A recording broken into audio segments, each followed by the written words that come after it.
Welcoming in a special guest today, Dallon, the Bald Eagle Wilton's joining us today to discuss some Toronto Blue Jays action.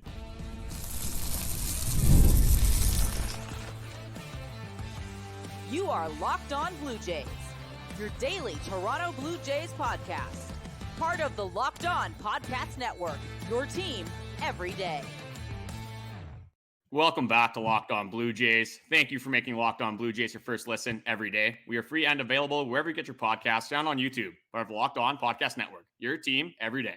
Today's episode is brought to you by FanDuel. Make every moment more. Right now, new customers get $150 in bonus bets with any winning $5 bet. That's $150 with any winning $5 bet. Visit FanDuel.com/lockedon to get started. Welcome back to it, a Friday episode, an off day for the Toronto Blue Jays. Just before we get into everything, you can follow us on Twitter, Braden Fabi Wasco, Carter First Two, as well as our TikTok and Instagram page at Locked On Blue Jays. And drop a subscription here on YouTube as well. It helps us out. And thanks for listening everywhere else. We're headed to Toronto. Actually, today during this episode, we should be probably when this is coming out, we'll probably be on the plane there. We're going to have a blast. We're going to get a bunch of content and just have a blast. As we said, we're going live on YouTube and the rest of the podcast apps. I think right after the game on Saturday. And who knows, we might even throw a Sunday in there if we have a really good time. We'll see. Bring all your comments. We're going to be having some beers going out that night as well. So have a couple with us. Join us for some good talks. But today, let's get into it, Carter. We have Dallon Wilton joining us, our good buddy, my high school catcher. And we're just going to have a blast. We're going to ask him some questions on how he feels about the Toronto Blue Jays so far this season. Carter, I'll throw it to you to start things off. Yeah, so how I'm going to start this day, I'm actually going to go into some Dallon Wilton stats from high school. So he's got a whopping 650 fielding percentage. He had 2 putouts, and he was number 2 in the prospect rankings in middle school. The only catcher that had him beat out was actually Jevin Knight due to his cannon arm. So, Baba, how do you feel about that tough upbringing in the EESS Barons baseball program? It's always hard playing in the shadow of Jevin Knight. Great player there. I didn't get much opportunity when you're behind him because he's the best, of course. So, I did what I could, but it wasn't enough to remember the name, I guess. It's all about the effort, really. It's tough to compete with a guy throwing 85 in grade 8. I mean, what are you going to do? Tough. He had that injury, didn't end up making it to the show. But we'll move on to some Toronto Blue Jays baseball. So, Dal, the first question I'm just going to ask you, a very general question. The Blue Jays, probably not the start everyone was expecting, but overall, how do you feel about this team right now? Like you said, it's not the start, obviously, we wanted. And it's looking pretty dark right now. I mean, there are some things to look forward to in regards of maybe Vladdy and Bo, kind of the last maybe 2-3 games finally coming on again. But, I expected so much more from this team, given the roster that they have and, how long that the core has been around for. So you just got to wonder, when is the time that they're actually going to do something? 100%. And Dal, as we sort of look back on this season so far, who's been your standout? I mean, me and Carter have guys that maybe we have a little bit of bias towards, but look, coming from your perspective, not being on this podcast every day and talking about these guys, from an outsider perspective, who's your one standout so far this season? Standout for me would probably be Kikuchi. I mean, in the past couple of years, he's been roughed up a bit, but this year he's just been great. Every time he pitches, he's starting to go deeper into ball games, minus Thursday's game or Wednesday's game there. But he's looking confident with his fastball. He's beating righties with the fastball. Everything else looks good. That changeup looks great. He's striking guys out with it. And I'm just hoping that he could keep it up for the rest of the year. Oh, he looks unbelievable. Debatably one of the best pitchers so far for the Toronto Blue Jays. When you look at Kevin Gausman struggling early on, obviously Jose Berrios has been unbelievable to start the season. So for me, my standouts so far, I'll get into mine. Lately, it's been Vladdy, obviously, because he has just looked unbelievable at the plate. He's had 26 at-bats in his last 7, 12 hits for an average of 462, an OBP of 548. You're definitely taking that with Vladdy. The problem with Vladdy is obviously the power. Vladdy could probably hit 700, and if he's not hitting home runs, Blue Jays fans are still going to find a problem with that. And then another guy, as you kind of brought up as well, not as much of a standout this season, but I wanted to give him credit for his last 7 as well. And I said it on the, I think it was the Sunday podcast after the Minnesota Twins series, that Bichette's at-bats have been looking so much better recently, and it showed with his stats.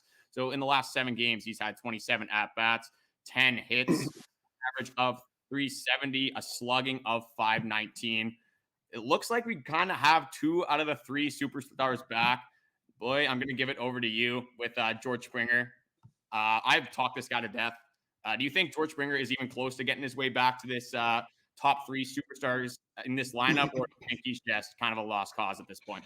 Yeah, to be honest with you, I mean, I think we sort of knew that Bichette was eventually going to find his way back to being the great player that I think we all know he is.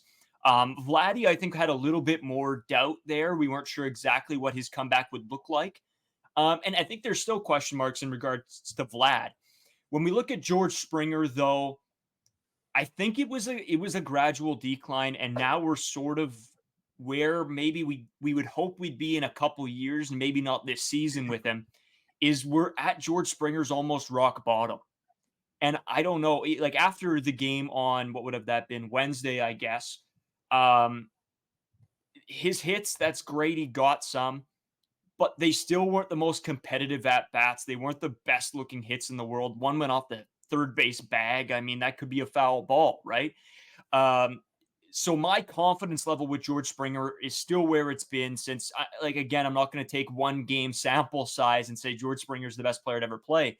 George Springer's struggling heavily right now, and I don't honestly know if there's going to be a way back for him, especially with how good guys like Daulton Varsho and Davis Schneider have been. I just don't know. I don't know what the direction this team's going to go with George Springer. Yeah, with George Springer, with that at-bat you were talking about with the double, I actually thought that was one of George Springer's best at-bats of the year. Again, maybe a little bit lucky that he gets a single, should have been a single down the line, ends up hitting the base, gets through, turned it into a double. But he fouled off a ton of pitches that at-bat, started to turn it around a little bit, but then just as you got a little bit excited about George Springer, he had 2 more just lazy flyouts to the field. So that gives me my next question for you, Dal. Obviously, on this podcast, we have been going at this batting order. We're not sure what John Schneider is seeing with leaving George Springer at the top. What are you seeing as a fan with this batting order, and what do you think it should be like coming up in the coming up games? Well, John Schneider's kind of done it a bit lately with switching guys around a tiny bit. I think he should have done it a bit earlier. And it's good to see that he's kind of doing it now, but he's not sticking to what works, in my opinion. And what I've always said is he's playing the game on paper. He's all about the analytics. It's not going to hurt to shuffle up a lineup. Like, so what if, Vladdy hits 6 or 5? You got to shuffle something up. It's not working what's going on right now. So I don't see the harm in him, completely mixing up the order. But like I said, he has been doing it lately. I have an ideal lineup here if you'd like me to read it, in my opinion. Yeah, give it to us. Yeah. I love it. So leading off, obviously, I got Davis Schneider. He was great the game he led off there. Number 2, I'd have Daulton Varsho. 3, I'm going to go Isiah Kiner-Falefa, and he's going to play second base in that lineup. Number 4, I'm going to put Danny Jansen. Number 5, I'm going to hit Ernie Clement, number 5, and he's going to play third base. Bichette, I'm going to stick him at because he's been hitting lower in the order lately, and that seemed to work for him. Vladdy, this might surprise a couple people. I'm going to put him at 7. That's just based off the whole season. He has been hot lately, so you can move him with Ernie. You could put him 5. I have him at 7. I'm going to hit Justin Turner at DH spot. Just because I don't think there's really a bat that could fill that spot, because you're definitely not going to put Vogelback or someone in there. And then I'm going to stick Kevin Kiermaier 9th still, as he should be. So you got George Springer on the bench right now. On the bench right now, he's not been good, like you guys said. I was just looking him up a bit.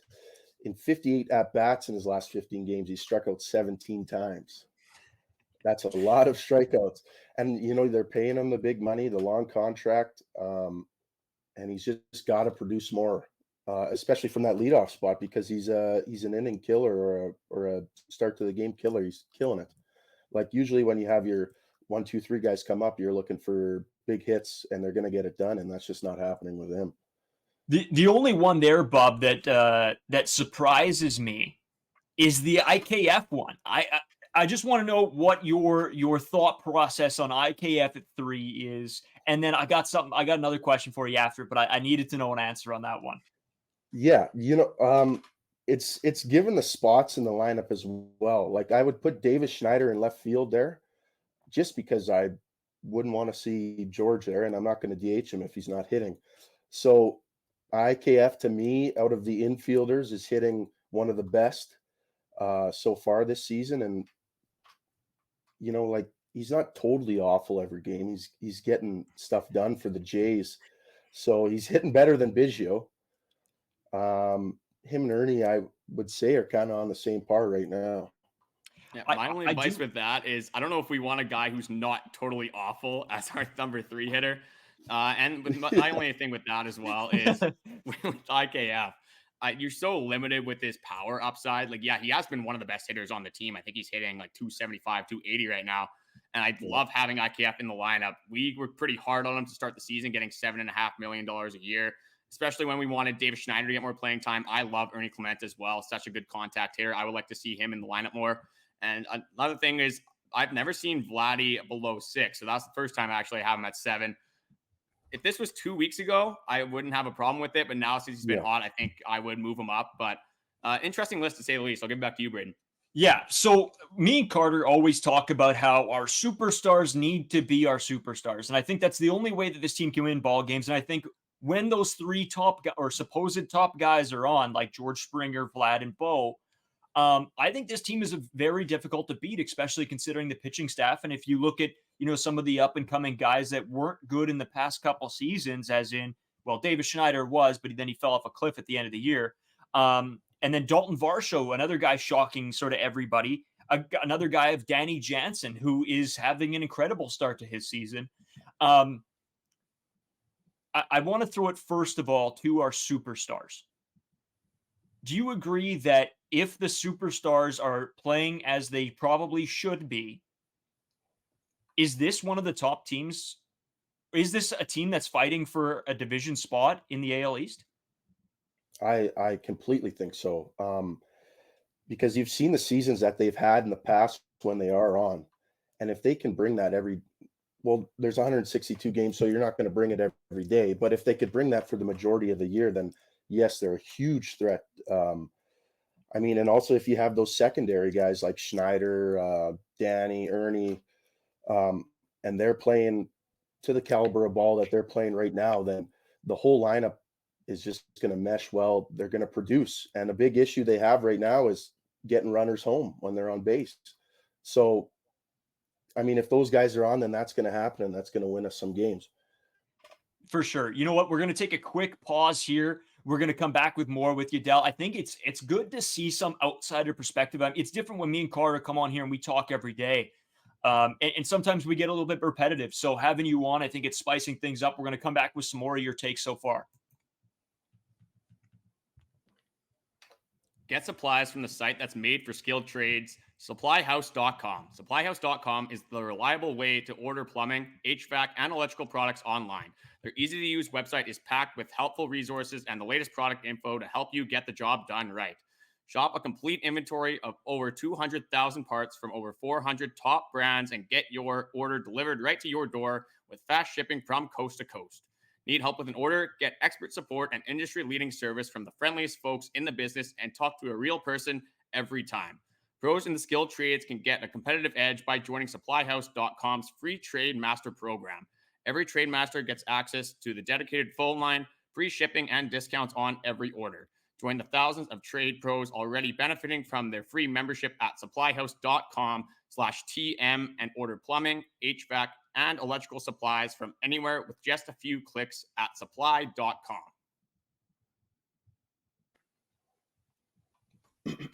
So, Dal, one thing I wanted to get into here, obviously a rough game coming off of Wednesdays for Jordan Romano. this is a guy that we've had a lot of conversations with. We've had a lot of comments pro Jordan Romano and a lot of comments against Jordan Romano in the sense of a trade or moving him, as we just heard that the Baltimore Orioles are looking for a piece like Jordan Romano. In your view, is this a guy that needs to be on this team for them to succeed? Or do you think that there's other guys that could fill that role? Given the roster right now and the way that the bullpen has been pitching, I don't think, well, maybe Garcia, but I don't think there's anyone else that could fill that hole of Romano leaving. He hasn't been, like, you look at his stats, he's got 10 2/3 inning pitch with a 5 ERA. That's not what you want from your closer, but you have to think that he did miss some time at the start of the year. So he was a little late compared to everyone else. But I think he needs to be on this team. He's been a big part of it for the last couple of years, and he's been really, really good. One of the best in the game, you could say. Moving him, I don't think would benefit this team right now, the way it's going. Yeah, you might get some pieces, but to win ball games, you need a strong bullpen, and they don't have anyone that would fill that hole now or in the near future if you did dish Romano. Well, just looking at previous guys who haven't had a full spring training, you look at Kevin Gausman, who struggled heavily at the start of the season. You look at Erik Swanson right now, not having a great season. Alejandro Kirk last season obviously had his kid and struggled immensely at the start of the season. So it's not a new thing for people that don't have a full spring training to struggle at the start. Obviously, you don't want it to last this long, as we are a quarter of the way into the season. But saying that, on the topic of selling at the deadline, say this team is at about 500. Maybe there's still a chance. Maybe there's not. Are you kind of on board with selling the whole team at that point, just getting assets, kind of just jump and ship? Or do you want to buy and make a playoff push with the limited window that we still do have? As a Jays fan, you always want to make that playoff push. And, like I said earlier, I think with the roster they have, that it can be good, and you want this roster to succeed. But, at that point, it would be a very slim window for them to make the playoffs. So I wouldn't be opposed to selling a couple pieces at the deadline. It'd be hard to part with a couple guys because they've been there so long and you grow to like them and they've done well for you. But I think maybe bringing in a couple new faces would benefit them for the upcoming season, especially to end the year. And maybe they could build off that for sure. I wanted to take it here, and I think I sent you this question, so you sort of had an idea of what I was throwing at you. But that's if we come to a point where there's a trade that probably needs to be made, maybe if it's just to use as a spark piece to sort of get these guys going or something, or if it might be a blow up, whatever you want, whichever scenario you want to take. If you could see one guy being traded or one guy you want to see traded, who is that? I hate to say this and I don't, but I would go with Kirk. I mean, yes, he's good behind the dish, but his bat has not been good at all. I don't know where they dish him, but I would like to see them bring in maybe a different lefty in the bullpen, because the two lefties we got are obviously struggling really hard right now. But I think Kirk's at the point where his value is still kind of high. It's not as high as what was that, 2 seasons ago when he went to the All-Star game. Yeah, but given where he's at right now, if you're going to trade him, I think now would be the time. Yeah, I feel like with Kirk, his value is only going to go down. And there was a couple games ago where I think it was Vogie and then Kirk hitting back-to-back. And that was one of the most painful things that I had to watch. Yeah. And that actually leads me to the question I was going to ask at the end. But this is just more of just a fun question. So, race to first base. You got Vogie and you got Alejandro Kirk. You have to bet money on it. Who are you taking? Oh, I think I'd give it to Kirk. I mean, both of them don't run well, but I would give it to Kirk. He's a little smaller, so and it's funny to watch when he's rounding those bases, just those little feet going. I was just gonna say he's always looks like he's trying as hard as he can to round the bases. It's just at a snail's pace. So he does try. Yeah. You got to give him the benefit of the doubt. And if he had his bat working, I feel like he wouldn't get as much hate. But with Alejandro Kirk being as slow as he is and being a contact hitter, that usually doesn't mix very well in the MLB. Braden, I'll throw it over to you if you have another question for him.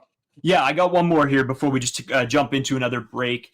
One guy that we've been high on ever since last season, of course, and I know we talk about him a lot, but Dal, I want to get your just like full perspective on him. And that's Davis Schneider, a guy that's been bouncing around in and out of the lineup, and now he's finally getting, I think, some well-deserved playing time. What are your thoughts on Davis Schneider so far through this season, part of this season and last year? Well, last year when he came up, that was really something special. Of course, they gave him the nickname Babe Schneider. But no, I really like Davis Schneider. He comes up with big hits and spots, and that's really good to see. Also, I feel like he just gives a lot of energy to the team. You know, if he's doing well, then, you know, that motivates everyone else to do well. He really drives the offense some nights. And earlier in the year, you know, they weren't playing him against, right-handed pitching, because he can't hit right-handed pitching or he can't hit a high fastball. But it's like such a young player. How are you supposed to get better if you're not seeing those pitches every day from the right side or high fastball? So if I'm John Schneider, I'm going to play him most days because, one, he's been a great hitter for us, and two, he's still learning. He's still young. So the best way to develop him in those aspects that he's lacking is to let him see that every day or almost every day. And Carter, sorry, you know what? I was going to just go to break, but I got one more to add on here. We saw Justin Turner sort of take Davis Schneider aside and help him, give him some tips. You got him to stand a little bit closer to the plate to get those outside pitches. Just on the topic of Justin Turner and his addition to this ball club, after the season, we went with Brandon Belt. We brought in Justin Turner to obviously fill that role. How do you think he's done in the role he was given? You know, at the start of the year, he was really good. Started off really hot. He's kind of dropped off a bit now, but I mean, at what point do you wonder if it's an age thing? But I think he's been a really good mentor for, obviously it's a mostly young team. So I think he's been a really good mentor for those guys. And you could tell just by watching, he's a leader in that dugout every night. He's always giving tips, always talking to guys. So to have that kind of veteran presence on a team that we have now, I think is really huge. And, you know, I would love to see him continue to succeed. Yeah, I think that's what we were looking for when we signed Brandon Belt last year. More of a serious mentor guy. Obviously, seeing Brandon Belt, more of a jokester. He was very effective at the plate, but I think we needed a guy to be held more accountable. Just want to go over Justin Turner's stats quickly because, as you said, he has been pretty bad recently. To say that's a nice way of saying it. He has 28 at-bats, 2 hits over that span for an average of .071, OBP of .103, and a slugging of .071. Just not going to do it, unfortunately. Maybe an age thing. I don't necessarily think that's what it is. I just think it's a little bit of him getting unlucky, and his approach at the plate, I love. He sees a lot of pitches. I feel like he fouls off at least 2 to 3 pitches per at-bat as well. Just a guy that I think is very hot and cold. So I think we're just kind of riding out the cold streak right now. But before we do head into the break, I wanted to get into Davis Schneider, like you said.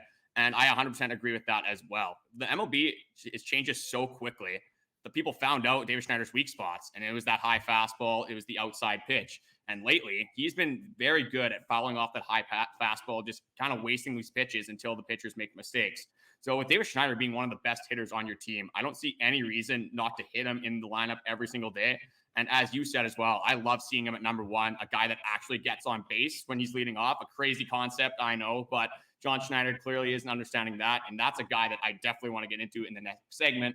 But we'll save that for segment 3. Before we do head into segment 3, I just wanted to bring up our Locked On 24/7 streaming channel, whether it's the Amazon Fire TV's channel app or Locked On Sports Today, whether it's NBA basketball, college sports, NFL free agency, NHL playoffs going on right now. Whatever sports you want to check out, head over to either one of those channels, and we'll get into John Schneider and some other stuff coming up. Today's episode, of course, is brought to you by FanDuel. This app is one of my favorites. I win money, I lose money. It's a roller coaster. I think I'm down right now, but I was up for so long, Carter, that it just hurts me to see like negative numbers. And negative, well, we can't be in the negative, but we're pretty much there. It's a winner take all time in the NBA and NHL. FanDuel is giving you a shot to bring home a win of your own. Right now, new customers get $150 in bonus bets with any winning $5 bet. That's $150 to bet on spreads, money lines, player props, and more. Of course, tomorrow, or I guess this was last, I'm going to ride with the Canucks to win this series. So, we're pre-recording some of these segments here. So since we are on the plane, but I'm taking the Canucks to beat the Oilers here. So I'm riding that. Ride with me. Don't ride with me. Make your own decisions. I still lose bets too. Visit FanDuel.com/lockedon and make your every playoff shot count. FanDuel, America's #1 sportsbook. So, Carter, I know you wanted to get into Davis Schneider, so I'll throw it over to you. Get us started here in segment 3. Yeah, I already went over Davis Schneider, but we're actually going to think about the other Schneider, and that is John Schneider. So obviously, throughout the year, there's some very interesting decisions, to say the least, especially initially. I feel like he was making bullpen decisions that didn't make any sense. Now I think that's been a little bit better, but still struggling with the lineup. But I just wanted to ask you in a very general sense, how do you feel about John Schneider? Are you confident in him as the Blue Jays manager? Are you going to be confident, say this team does make the playoffs, that he's going to be able to make the right decisions in these situations?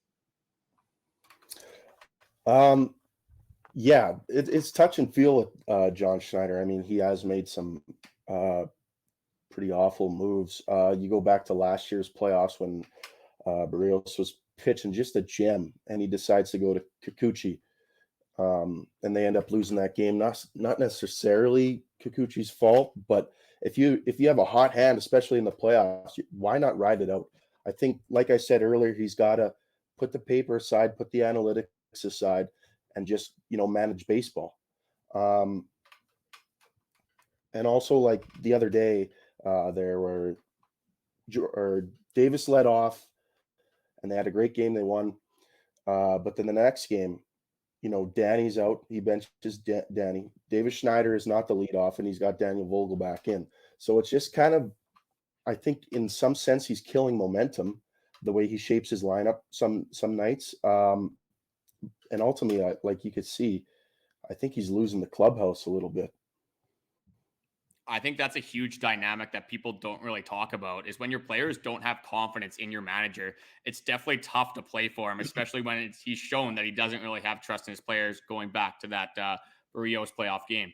Well, and just to jump in here, the crazy part is, right, the reason John Schneider was brought in, it was to have the clubhouse. He was supposed to be a player's manager, and the guys were supposed to have faith in him, coming up from AAA.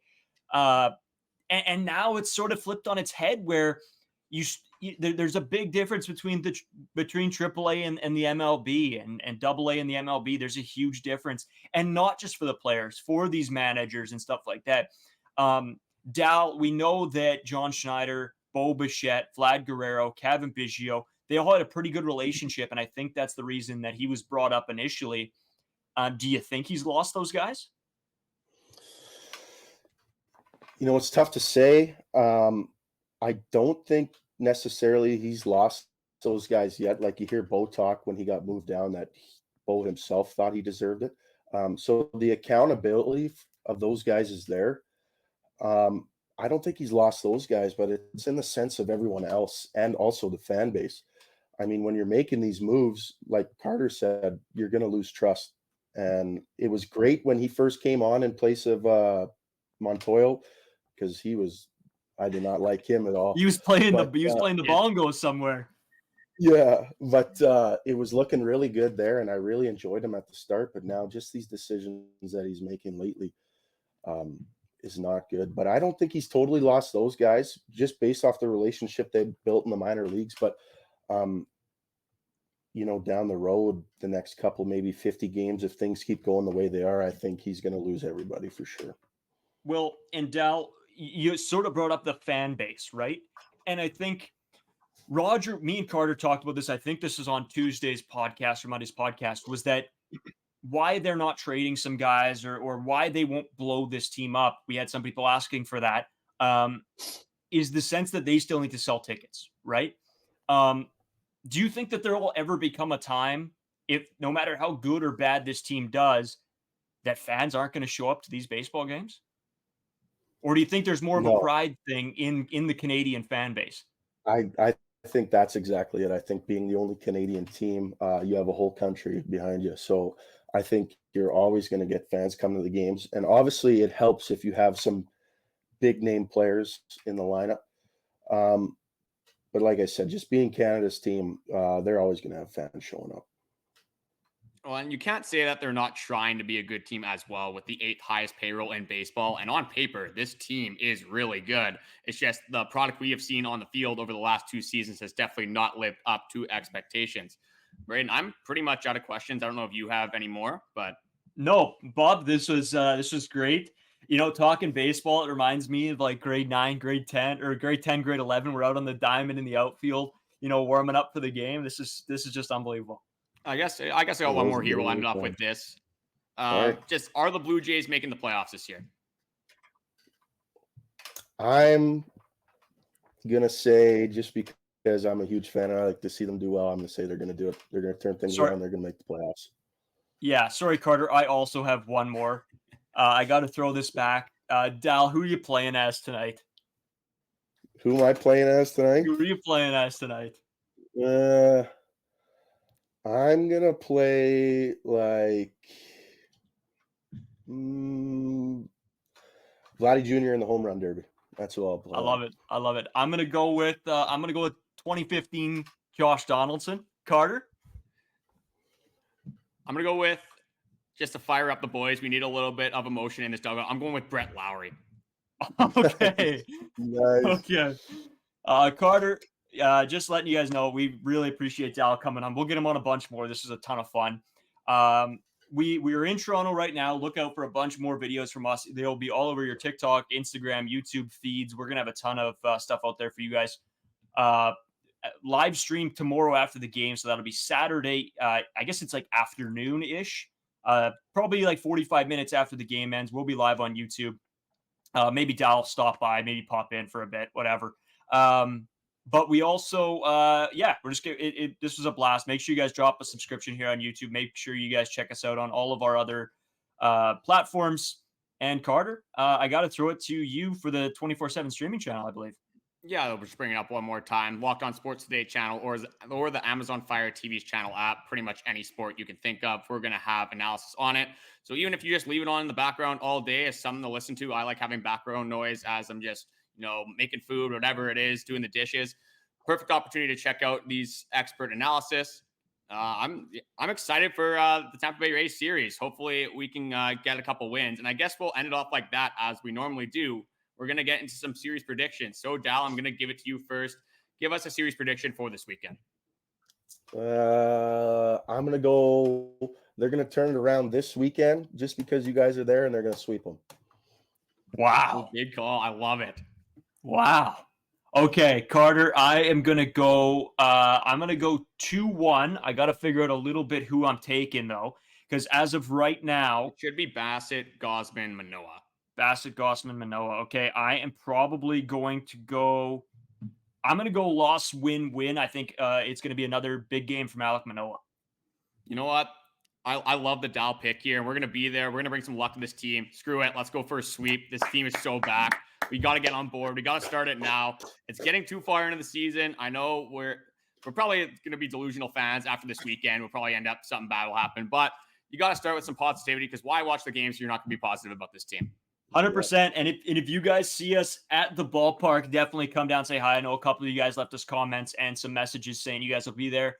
So come down, say hi, talk some Blue Jays, just like, we got Dal on to do today. We're all fans of this team. We want to see them do well. And please, God, make them do well. I don't know if I can watch a one-run ball game here all weekend. So if the Blue Jays don't win a game this weekend, I might not come back. I might just be lost in Toronto. Carter, what's our saying? 6 and 6 this weekend? 6 and 6? If we can get 6 and 6 even one time, I'd be pretty happy. I mean, this pitching staff is obviously very good. It might not even take 6 runs, but if we can get 6, I'm booking a win pretty much every game this weekend. Thanks for coming on, Bob. I really appreciate it. Yeah, thanks for having me, guys. Thanks.